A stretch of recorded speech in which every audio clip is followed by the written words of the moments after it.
आप सबों की सलामती हो, खुदावंद आप सबों को बरकत दे। आप सब लोग खुश हैं आज? खुश हैं? आज आप लोग कितने को खुश हैं? कितने खुश हैं? खुदा की जलाल के लिए आमीन। खुदावंद आप सबों को बरकत दे। आज इस वक्त के लिए आज जिस टॉपिक पर हम खुदावंद के कलाम को सुनेंगे, सीखेंगे, बड़ा ही ख़ास मौजू है और बड़ा ही ख़ास टॉपिक है जिस पर आज हम खुदावंद के कलाम को सुनेंगे, सीखेंगे। और याद रखें, यहाँ पर कितने लोग हैं जिन लोगों को यहाँ पर तस्वीर नज़र आ रही है? सबको नज़र आ रही है। अगर किसी को ठीक तरीक़ा से नज़र ना आ रहे तो मैं उनसे कहूँगा कि वो इबादत के बाद ज़रा इसे गौर से देख कर ज़रूर जाइएगा। यहाँ पर कितने लोग हैं जो लोग जानते हैं, इस चीज को जानते हैं, इस निशान को जानते हैं?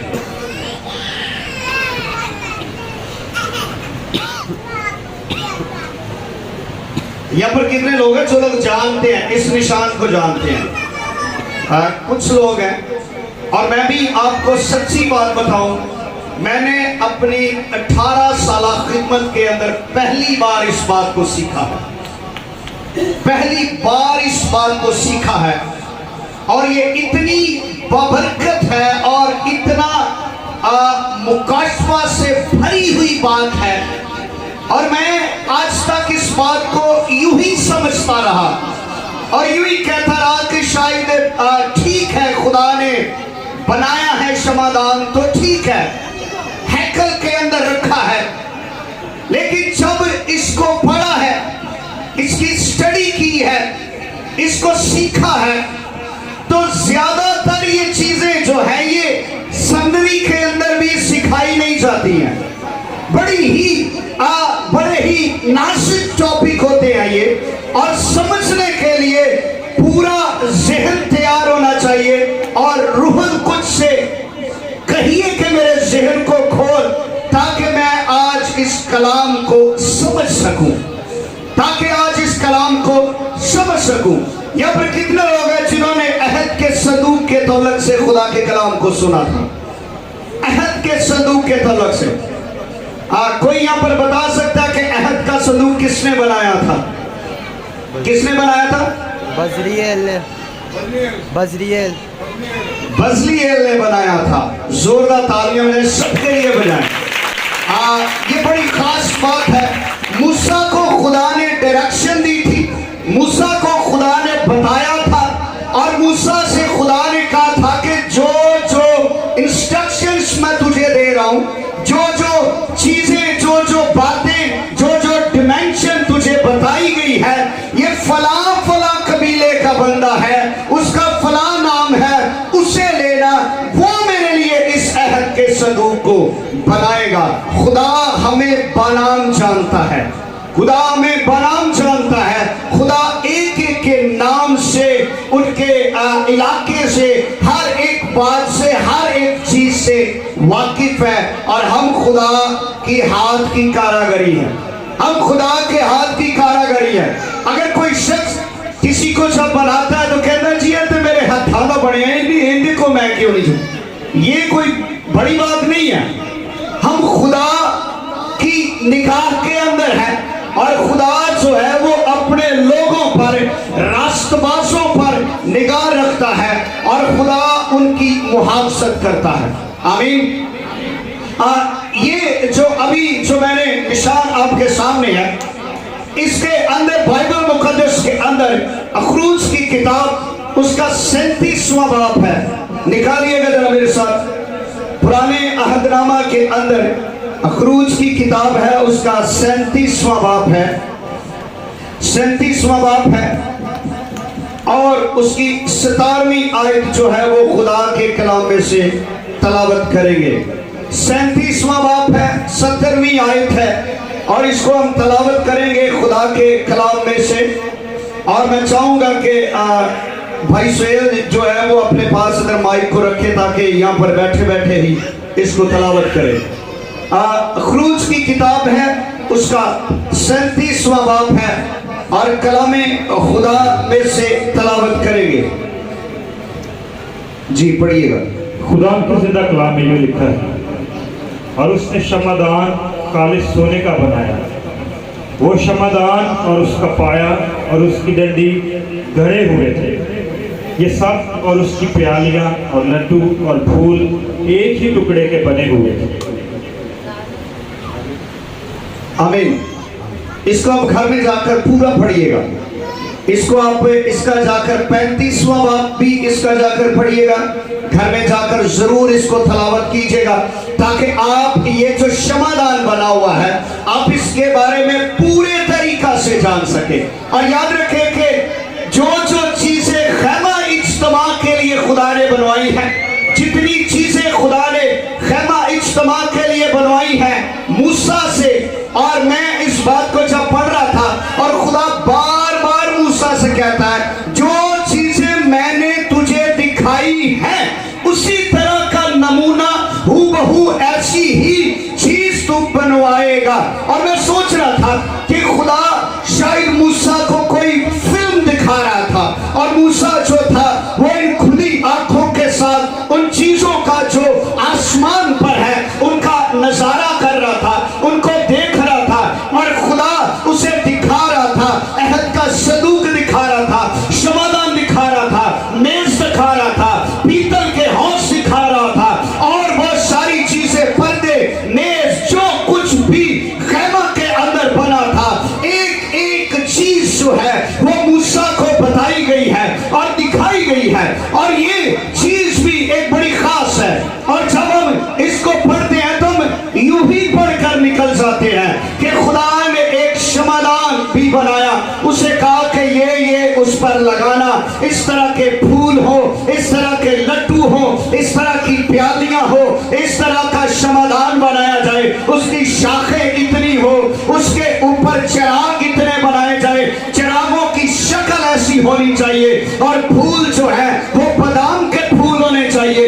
ये सारी चीजें जो है खुदा उसे तरतीब वाइज उसे बता रहा है और सिखा रहा है। और याद रखे ये आपको पता है ये कहां पर पड़ा होता, ये पाक तरीन मुकाम में दहनी तरफ पड़ा होता था, अहद के सदूक की दहनी तरफ ये पड़ा होता था और ये खुदा की हजूरी के अंदर 24 आवर्स ये जो चिराग हैं ये जलते रहते थे, ये चिराग हमेशा जलते रहते थे। और जितने बाइबल के स्कॉलर्स हैं वो बताते हैं कि पाक तरीन मुकाम के अंदर ना कोई खिड़की थी ना कोई रोशनदान था, लेकिन वो हमेशा अंदर से सिर्फ यही शमादान जो है वो उसको हमेशा रोशन रखते थे। और खुदा की प्रेजेंस जो है वो अहद के सदूक के ऊपर जो मसी सीट थी वहां पर खुदा की हजूरी हमेशा बरकरार रहती थी और ये जो शमादान है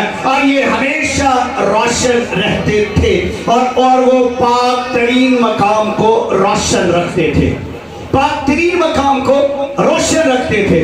और ये जो आपको पता है ये खुदा ने जमीन पर ये सारी चीजें क्यों बनवाई, खुदा ने ये जमीन पर सारी चीजें क्यों बनवाई? इसलिए खुदा ने बनवाई क्योंकि खुदा को जमीन पर रहना था, खुदा को जमीन पर रहना था, आदमियों के दरमियान में रहना था और आदमी की फितरत के अंदर और उनके अंदर मायूसी गुनाह और वो नापाकी की हालत के अंदर थे। इसीलिए खुदा ने अपने तरीका से बनाया।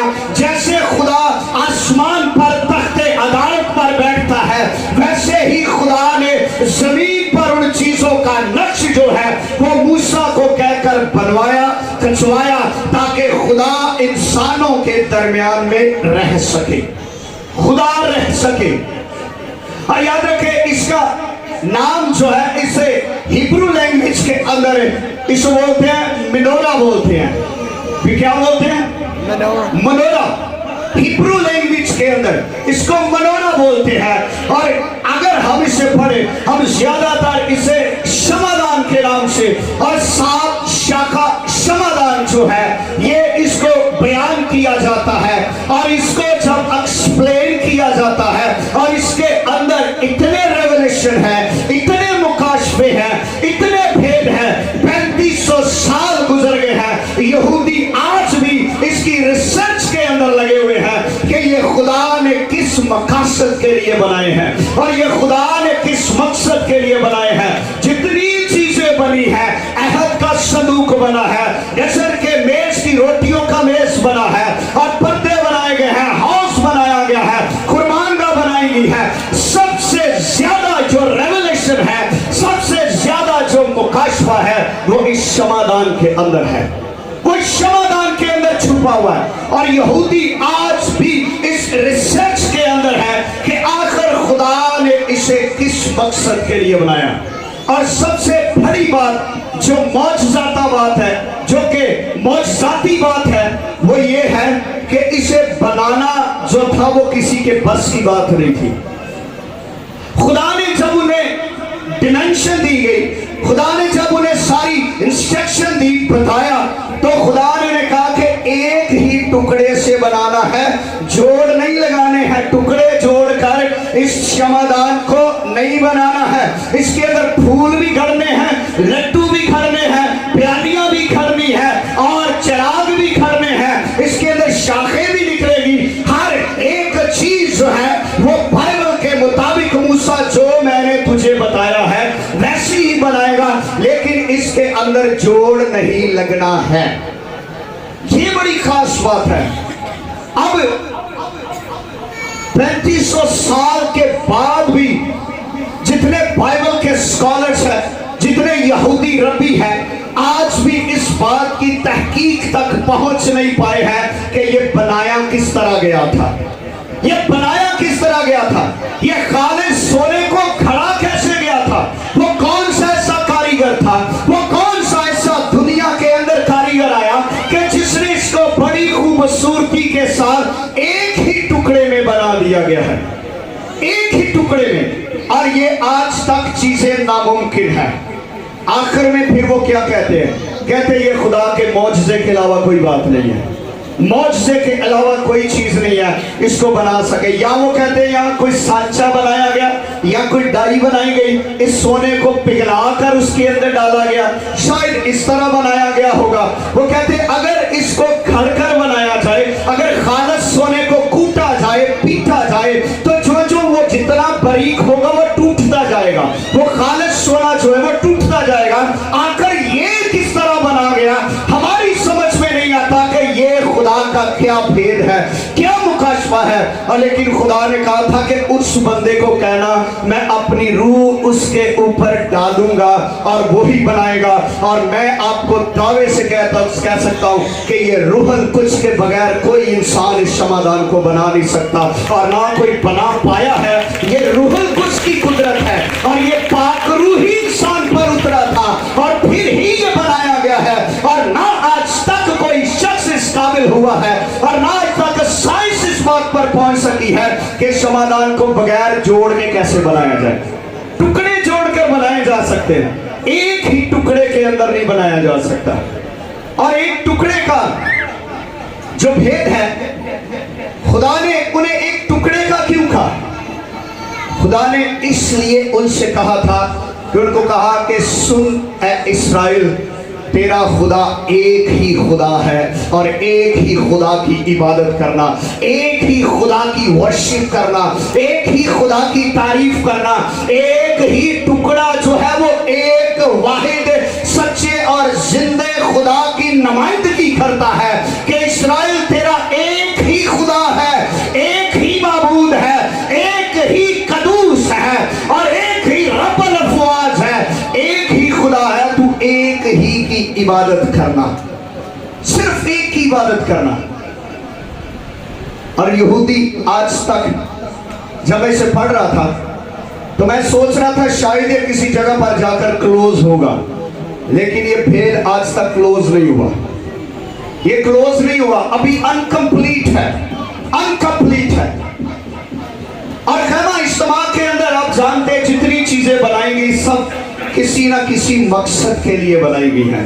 बगैर मकसद के, बगैर रेवलेशन के, बगैर मुकाशफे के कोई चीज नहीं बनाई गई है। अगर हम खैमा इज्तिमा की डिमेंशन देखें तो पहला जो बाहर का शेर है, बाहर का हाथ है, वो तकरीबन 2000 हाथ की नुमाइंदगी करता है और जो पाक मुकान है वो 15,000 हाथ की नुमाइंदगी करता है और जो पाक तरीन मकाम है वो 1000 हाथ की नुमाइंदगी करता है। और इनके अंदर भी ये दौर है जो खुदा के कुछ दौर गुजर चुके हैं और कुछ दौर आने वाले हैं। ये 2000 साल जो है ये आदम से लेकर दाऊद तक चलता है और 1500 साल जो है वो दाऊद से लेकर मसीह तक चलते हैं और जो 1000 हाथ है ये उस दौर को पेश करता है, यानी 1000 साला बादशाही को पेश करता है जो अभी जमीन पर इसको क़याम होने वाला है। और याद रखे हर एक बात के अंदर भेद है, मुकाशफा छुपा हुआ है।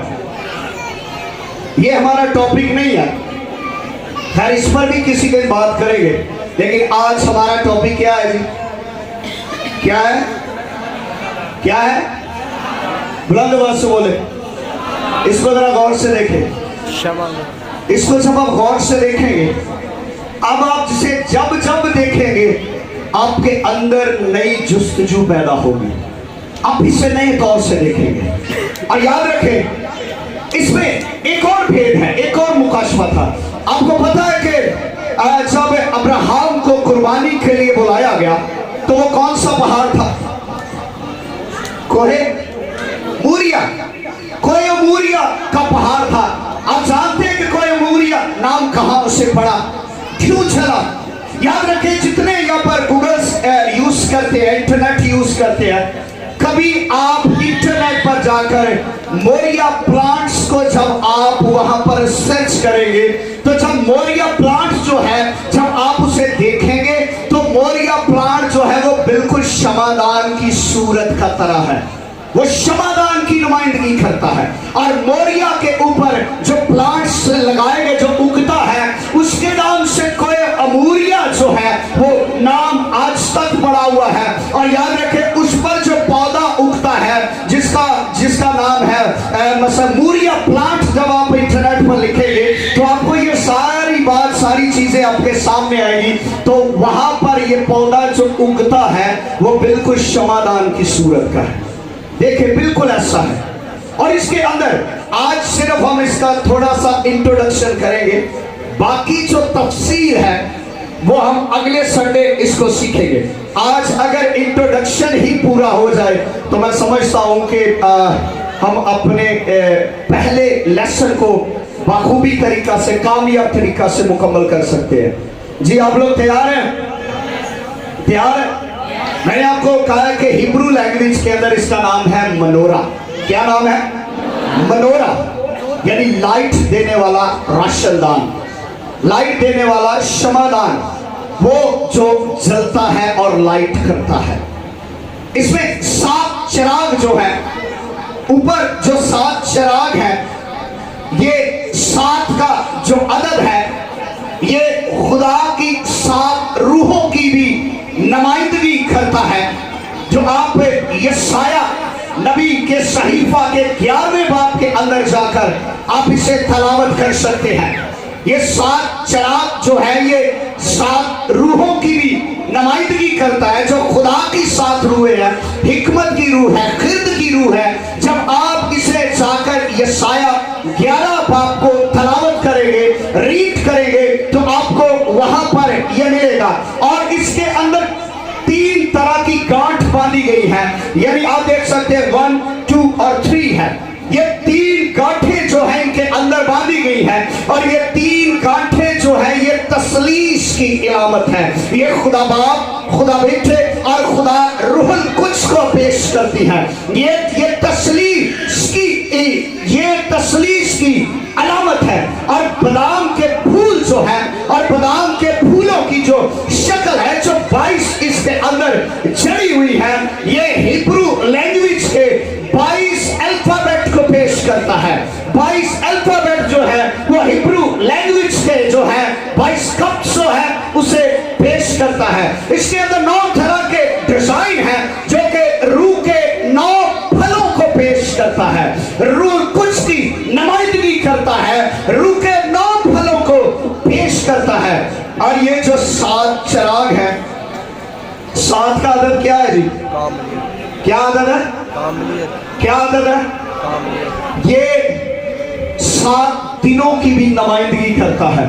खुदा ने जमीन और आसमान को कितने दिनों में बनाया था? कितने दिनों में बनाया था? 6 दिनों में बनाया था। खुदा ने कितने दिनों में बनाया था? 6 दिनों में बनाया था। और 7वां दिन यहोवा के सब्बत का दिन है। और ये जो 6 दिन है, ये 6 दिनों की नुमाइंदगी करते हैं। जो सेंटर का पॉइंट है, जो सेंट्री लैंप है, जिसे खुदा का लैंप बोला जाता है, जिसे खुदा का चिराग बोला जाता है, वो खुदा के सब्बत की नुमाइंदगी करता है। यानी खुदा के सब्बत की नुमाइंदगी करता है। खुदा के सब्बत की ताज़ीम करो, उसमें कोई बदनी मेहनत का काम ना करो, बल्कि उसके सब्बतों की ताज़ीम करो, उसके सब्बत को पाक मानो। आप जानते हैं कि 10 अहकाम के अंदर खुदा ने कौन सा हुक्म है जो खुदा ने खुद पूरा किया? कौन सा हुक्म है जो खुदा ने खुद पूरा किया? 10 हुक्म है। आपको पता है कि हमारा खुदा जो भी है, अगर मोहब्बत का दावा करता है, पहले मोहब्बत खुद उसने की है। अगर वो सब्र का दावा करता है, पहले सब्र उसने खुद किया है। अगर वो इत्मीनान का दावा करता है, पहले इत्मीनान उसने रखा है।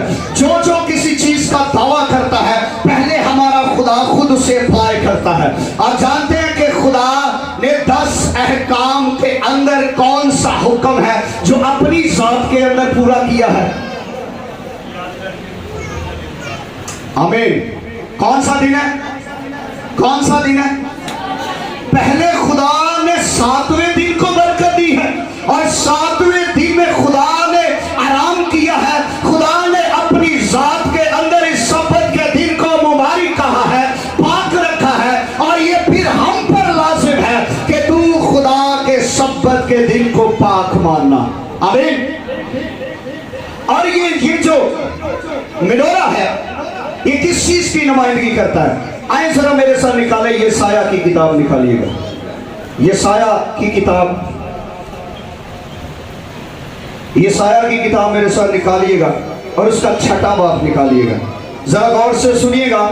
ऐसे मैसेजेस जो है वो तलीमी मैसेजेस होते हैं, जरा गौर से सुनिएगा, आपको समझ आएगी। कोशिश किया करें कि आप कॉपी और पेन रखा करें, इसको नोट किया करें, ताकि आप इस कलाम को भूले ना, ताकि आप इस बात को भूले ना। यशाया नबी का सहीफा, उसका 6ठा बाब है और उसकी 2री आयत से पढ़ना शुरू करेंगे। जी भाई पढ़िएगा। यशाया नबी का सहीफा, उसका 6ठा बाब है और उसकी 2री आयत से पढ़ना शुरू करेंगे। उसके आसपास सराफीन खड़े थे, जिनमें से हर एक के 6 बाजू थे, और हर एक 2 से अपना मुंह ढांपे था, और 2 से पाँव और 2 से उड़ता। अभी हमने पढ़ा है कि जब उसिया बादशाह जो था, जब वो वफात पा गया, तो वहां पर एक रोया देखी जा रही है। यहाँ पर एक यशाया नबी एक रोया देख रहा है। वो क्या देख रहा है? जरा गौर से सुनिएगा। उसके आस पास सराफीन खड़े हैं। किसके पास? यहोवा खुदा के पास, उसके तख्त के पास सराफीन खड़े हैं। और सराफीन के 6 बाजू थे। कितने बाजू थे? 6 बाजू थे। 2 के साथ वो अपने मुंह को ढांपे हुए हैं, 2 के साथ अपने पांव को ढांपे हुए हैं, और 2 के साथ उड़ वक्त हमेशा कदूस कदूस कदूस कदूस पुकारते हैं उसके तख्त के पास खड़े हुए। आप जानते हैं अगर सराफीम ऐसे खड़े हो तो किसकी नुमाइंदगी करते हैं? 3 पर इधर है, 3 पर इधर है, सेंटर में गर्दन है, किसकी नुमाइंदगी करते हैं? किसकी? किसकी नुमाइंदगी करते हैं? किसकी? मनोरा की, क्षमादान की नुमाइंदगी करते हैं। और ये क्षमादान जो है ये खुदा के उस पाक तरीन मकाम में दाहिनी तरफ पड़ा है। और ये जो क्षमादान है और ये यहूदी इस बात की शहादत देते हैं कि ये चाहे आंधी आए, तूफान आए, चाहे इसके अंदर से तेल खत्म हो जाए, ये 6 बुझ सकते हैं, लेकिन ये 7वां जो यहोवा खुदा का है ये कभी नहीं बुझता है। ये सराफीम की नुमाइंदगी है और खुदा के तख्त के पास खड़े हैं और ये हर टाइम कदूस कदूस कदूस कदूस कदूस पुकारता है। Hallelujah, hallelujah. ये जो सराफीम है ये मनोरा की नुमाइंदगी करते हैं। सराफीम कहां पर होते हैं? खुदा के तख्त के पास, और कदूस कदूस पुकारते हैं। और याद रखें ये जो मनोरा है ये भी अहद के सदूक की दाहिनी तरफ है और ये कभी लाइट नहीं बुझती है और ये हमेशा कदूस कदूस कदूस कदूस, और हमेशा उस पाक तरीन मुकाम पर खुदा की प्रेजेंस रहती है, खुदा की हजूरी रहती है। और ये जो सराफीम है ये भी इस मनोरा की नुमाइंदगी करते हैं। किसकी करते हैं जी? किसकी करते हैं? मनोरा की नुमाइंदगी करते हैं। और मनोरा, ये एक बात को याद रखिएगा, ये जो सेंटर का लैंप है ना, ये वाला सेंटर लैंप जो है, इसके अंदर चाहे तेल खत्म हो जाए, चाहे जो कुछ मर्जी हो जाए, ये कभी बंद नहीं हुआ, ये कभी नहीं बंद हुआ। ये आज तक जितने यहूदी रब्बी फिलासफर, जितने मुफस्सरीन हैं, इस बात को समझ नहीं पाए कि ये क्यों बंद नहीं होता है, क्योंकि ये यहोवा खुदा की नुमाइंदगी करता है और ये हर वक्त खुदा के हजूर में चलता है। और खुदा की प्रेजेंस जो है हमेशा उसके पाक तरीन मुकाम पर, जहां पर खुदा बैठता है, जहां पर मर्सी सीट है अहद के सदूक के ऊपर।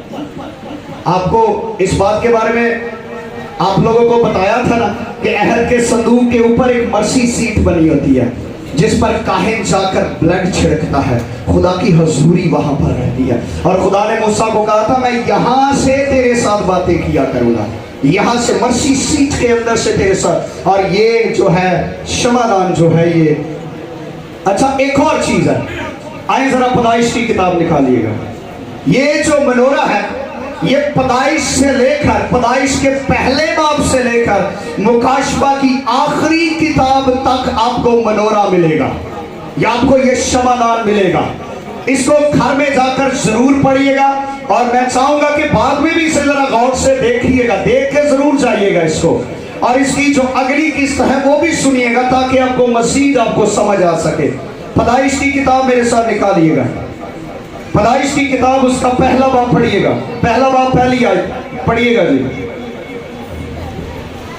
खुदा ने इब्तिदा में ज़मीन व आसमान को पैदा किया और ज़मीन वीरान और सुनसान थी और गहराओं के ऊपर अंधेरा था और खुदा की रूह पानी की सतह पर जुम्बश करती थी। आगे। और खुदा ने कहा कि रोशनी हो जा और रोशनी हो गई। आमीन। अब जरा उसकी 14वीं आयत जरा जाकर पढ़िएगा। और खुदा ने कहा कि फलक पर नैयर हों कि दिन को रात से अलग करें और वो निशानों और जमानों और दिनों और बरसों के लिए हों। फिर खुदा ने कहा फलक पर नैयर हो और दिन को रात से अलग करें। आप लोगों को कुछ समझ में आया? कुछ समझ में आया? इब्तिदा में खुदा ने जमीन और आसमान को बनाया और खुदा ने कहा कि रोशनी हो जा, और रोशनी क्या हुआ जी? रोशनी क्या हुआ? हो गई। अब ये बात यहां पर समझ नहीं आती है कि सूरज चांद सितारे तो बने हैं चौथे दिन जाकर बने हैं, चौथे दिन में बने। ये पहले 3 दिन रोशनी कहां से आ रही थी? ये पहले 3 दिन जो है ये रोशनी कहां से आ रही थी? आप इस बात को जरा सोचिएगा जरा। खुदा ने कहा रोशनी हो जा, रोशनी हो गई। और रोशनी का सोर्सेस क्या है? सूरज है, चांद है, सितारे हैं। और ये तो बने चौथे दिन में जाकर। और 3 दिन जो रोशनी लगातार जिसने सारी दुनिया को रोशन किया हुआ है, ये रोशनी कहां से आ रही थी? ये रोशनी का सोर्सेस क्या था? ये रोशनी का सोर्सेस कहां से आया था? आए जरा तीमुथियुस का खत निकाले जरा मेरे साथ, जरा पढ़ेंगे ना ज्यादा। मैं चाहता हूं कि आपको साथ साथ पढ़ाया जाए ताकि आपको समझ आए, ताकि आप आसानी से इस बात को समझ सके। तीमुथियुस का खत निकालिएगा।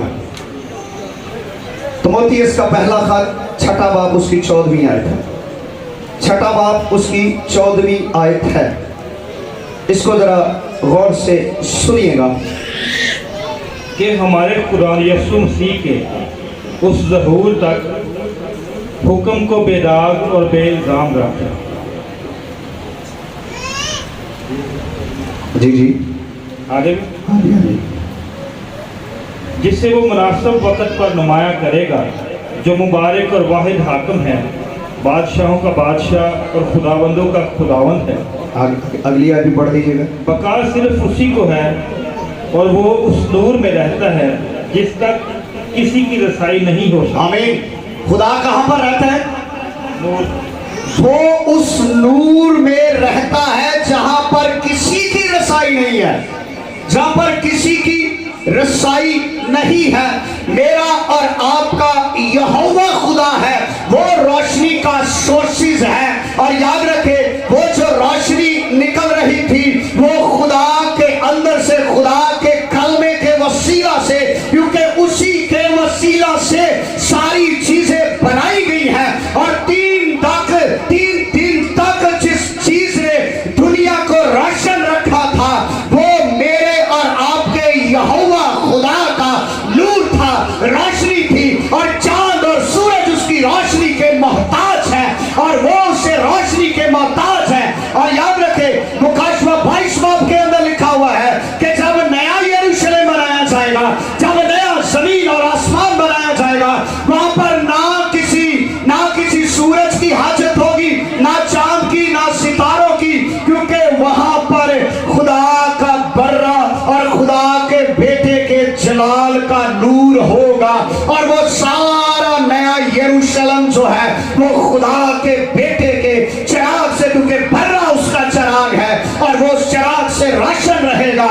और ये जो सेंट्रल लैंप है, ये मेरे और आपके खुदा की नुमाइंदगी करता है कि ये चाहे 6 बुझ जाएंगे, लेकिन सेंटर का लैंप जो है ये तब तक चलता रहेगा, ये तब तक रहेगा जब तक जमीन पर उसके ईमानदार हैं। अब रूहुल कुद्स जो है ईमानदारों के अंदर बसता है।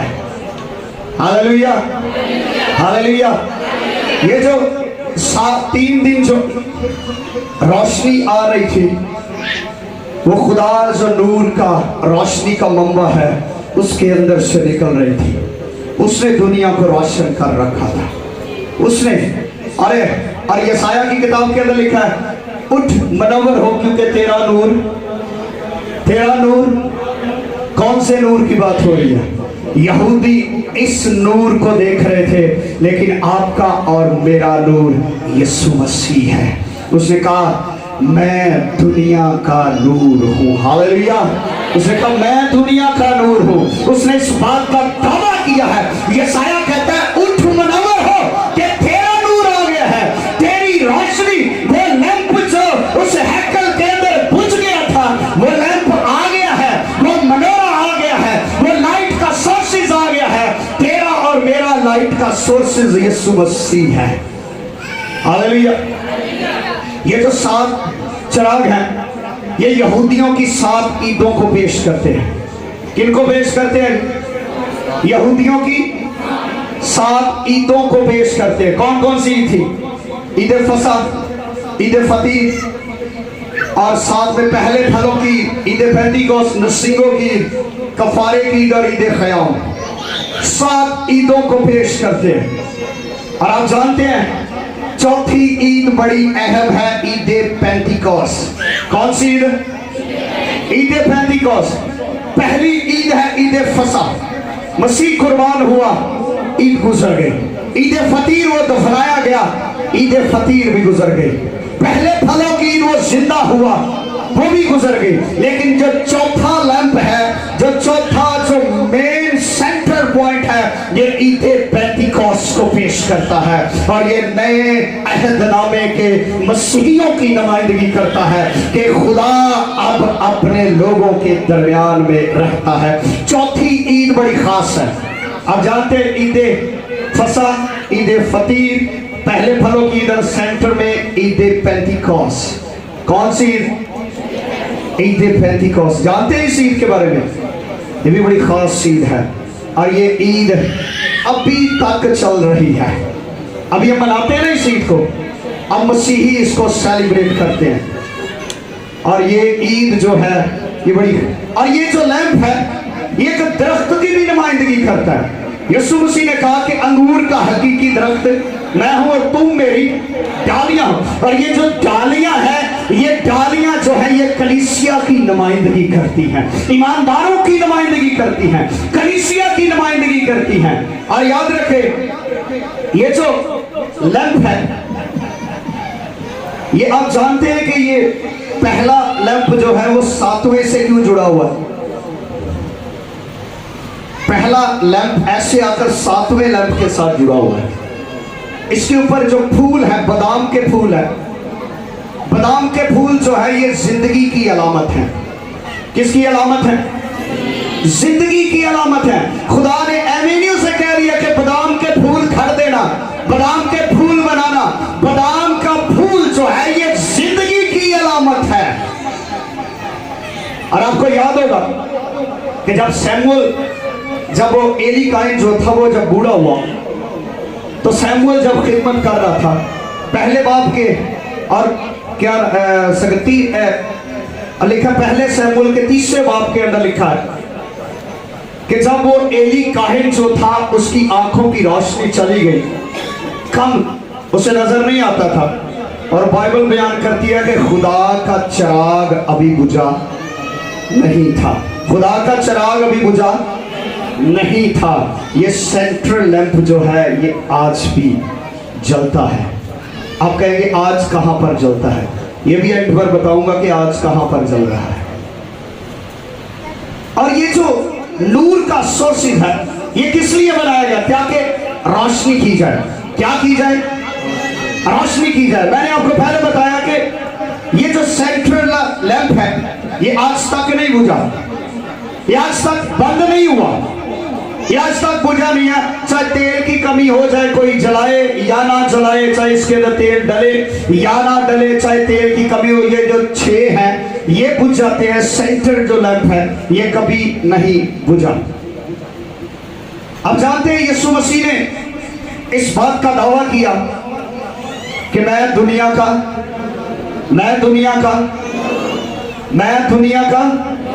बुलंद आवाज से बोलिएगा, मैं दुनिया का। और यही बात खुदा ने हम में कन्वर्ट कर दी। उसने कहा तुम दुनिया के। अब बोले आई एम द मनोरा, बोले जरा आई एम द मनोरा, मैं खुदा का लैंप हूं। खुदा के बंदा मुकद्दस पौलुस रसूल ने कहा क्या तुम नहीं जानते कि तुम खुदा का मकदस हो? तुम खुदा का मकदस हो, खुदा का रूह तुम में बसा हुआ है। पेंटिकॉस्ट आज भी जिंदा है, पेंटिकॉस्ट आज भी मौजूद है और ये जलता रहेगा। और ये दुनिया के इंतहा तक, इब्तिदा से इंतहा तक जो है ये पेंटिकॉस्ट जो है ये मौजूद है। और तुम हो वो दुनिया का नूर। अब जानते हैं जब यीशु मसीह ने सलीब पर जान दी, जब यीशु मसीह ने सलीब पर जान दी, जब यीशु मसीह ने यह कहा कि मैं दुनिया का नूर हूं, इस बात से बड़ी मुखालफत हुई, इस बात से बड़ा बलवा हुआ, बड़ी मुखालफत हुई। यहूदियों ने कहा कि यह कौन सा दावा कर रहा है कि मैं दुनिया का नूर हूं? हमारा लैंप रोशन करने वाला, हमारा नूर जो है, हमारा रोशनी का जो सोर्सेस है वो तो हैकल के अंदर है, वो तो चल रहा है, लेकिन ये दावा क्यों कर रहा है कि मैं दुनिया का नूर हूं। और याद रखे जब उसने सलीब पर जान दी, आखिरी बात है, इसके बाद फिर दुआ करेंगे, अगले लम्हात में इन चीजों को सीखेंगे, फिर हम पैदाइश से शुरू होंगे और मुकाशफा तक जाएंगे। आज सिर्फ इसका इंट्रोडक्शन आपको करवाया है। नेक्स्ट जो है इसके बारे में ये कहाँ कहाँ पर मौजूद है, इसकी ये जो 6 शाखें हैं ये पहली से छठी से क्यों जुड़ रही है, इसके ऊपर ये जो दीवट बनाए गए हैं ये क्यों बनाए गए हैं, इसके नीचे जो कौलियां हैं, जो लट्टू हैं जो बनाए गए हैं ये क्यों बनाए गए हैं। और ये असल में ये यीशु मसीह की भी नुमाइंदगी करता है। जब यीशु मसीह ने सलीब पर जान दी तो उसने कहा कि ऐ बाप मैं अपनी रूह तेरे हाथों में सौंपता हूं। तो क्या हुआ उस वक्त, जरा जेल को घुमाए, जरा याद करें उस वक्त एक बड़ा वाकया हुआ था। क्या हुआ था? सारी जमीन पर क्या हुआ? अंधेरा छा गया। सूरज ने अपनी रोशनी बंद कर दी, स्टॉप हो गया सब कुछ। लेकिन उस वक्त जब हैकल का पर्दा फटा तो सबसे पहले ये सेंटर लैंप जो था ये बुझ गया था, हो गया था। सेंटर का जो लैंप है जो कभी नहीं बुझा, जो ही वो पाक तरीन का पर्दा फटा है तो जो अंदर का सेंटर का लैंप है वो बुझ गया था, स्टॉप हो गया था। क्योंकि जो नूर था उसे लोगों ने रद्द करके उसे सलीब पर चढ़ा दिया था। जो दुनिया के नूर का रोशनी का सोर्सेस था उसने अपनी आंखें बंद की तो दुनिया को रोशन करने वाले सूरज, चांद, सितारे जितने नैयर फ्लैग पर है सबने अपनी रोशनी देना बंद कर दी, सबने स्टॉप कर दिया, सबने रोशनी देना बंद कर दी। क्योंकि रोशनी का सोर्सेस वहां पर था, वहां पर था। और याद रखें, अगर आप उस नूर को, उस रोशनी के सोर्सेस को ठुकराएंगे तो आपके दीवे कभी नहीं जलेंगे, कभी नहीं जलेंगे। अगर आप उस रोशनी के सोर्सेस को, आप वो जो सलीब पर चढ़ा है, यहूदियों ने उसे ठुकरा दिया, यहूदियों ने उसे कबूल ना किया, तो यहूदियों को जिस बात पर गुमान था, जिस बात पर घमंड था कि हमारा सेंटर लैंप आज तक नहीं बुझा है और ना खुदा कभी बुझने देगा, क्योंकि खुदा ने कहा था कि उठ मुनव्वर हो और तेरा नूर आ गया है। उन्होंने उस नूर को ठुकरा दिया और उनका अपना जो सेंटर लैंप था वो बुझ गया और 40 साल तक उसे जलाते रहे, लेकिन वो जला नहीं। क्यों नहीं जला? क्योंकि दुनिया का नूर आ गया था, हकीकी मनोरा आ गया था, हकीकी लाइट का सोर्सेस आ गया था, हकीकी लाइट के नूर का मंबा आ गया था। याद रखें, आप इस मंबे को, आप इस रोशनी के सोर्सेस को छोड़कर अगर अपने दीवे जलाने की कोशिश करेंगे तो कभी नहीं जलेगा। जिस दिन ये रोशनी का सोर्सेस आपकी जिंदगी के अंदर आएगा, आपके सारे लाइट्स दीवे रोशन हो जाएंगे, आप जिंदगी के हर शोबे में कामयाब हो जाएंगे, आप जिंदगी की हर जगह पर कामयाब हो जाएंगे, आप हर जगह पर बाबरकत होंगे, आप हर जगह पर। याद रखें, जब तक ये जलता रहा यहूदी हमेशा फतेहमंद रहे, हमेशा फतेहमंद रहे। जिस दिन ये बुझा, आज मसीही फतेहमंद है। किस वजह से? आप नहीं इस बात को समझेंगे, नहीं समझेंगे। खुदा के कलाम के अंदर लिखा है कि तुम दुनिया के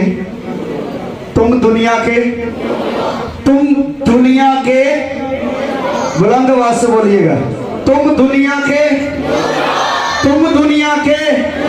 बोलो, मैं दुनिया का नूर हूं। बाजी आप भी बोले जरा, आप भी क्रिश्चियन है, बोले जरा, मैं दुनिया का। मैं सारे लेखन है, जरा नहीं बोले तो मैं ना लेके आऊंगा भी आप। मैं दुनिया का नूर हूं, मैं दुनिया का